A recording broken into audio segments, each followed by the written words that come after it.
Hello সবাইকে, সবাই কেমন আছো? আশা করি ভালো আছো। তো সবাই তো জানো আজ শ্রাবণ মাসের প্রথম সোমবার, আর আমিও স্নান সেরে বাবার পুজো করার জন্য তৈরি হয়ে গেলাম। আর আমি কিভাবে পুজো করলাম সেটাই সবার সাথে শেয়ার করব। তো ফার্স্টে পুজোর জন্য যা যা সামগ্রী লাগে তা নিয়ে থালাটা সাজিয়ে নিলাম।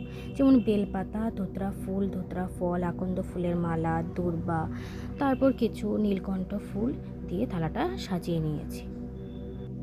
এরপর বাবার অভিষেকের জন্য সব একে একে নিয়ে নিলাম, যেমন দুধ, দই, তারপর ঘি, মধু, এগুলো সব একসাথে নিয়ে নিয়েছি। এরপর অভিষেকের জন্য একটি পাত্রে ফার্স্টে বাবার মাথায় জল ঢেলে নিলাম। এরপর একে একে ঘি, মধু মাখিয়ে নিলাম এবং দুধ ঢেলে বাবার অভিষেক সম্পন্ন করলাম।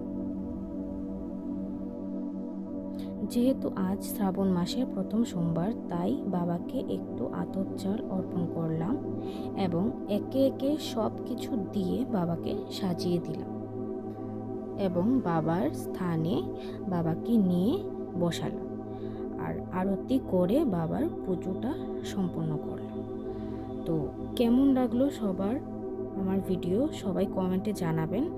ভিডিও ভালো লেগে থাকলে একটা ছোট্ট লাইক এবং কমেন্টে হর হর মহাদেব বলে যান।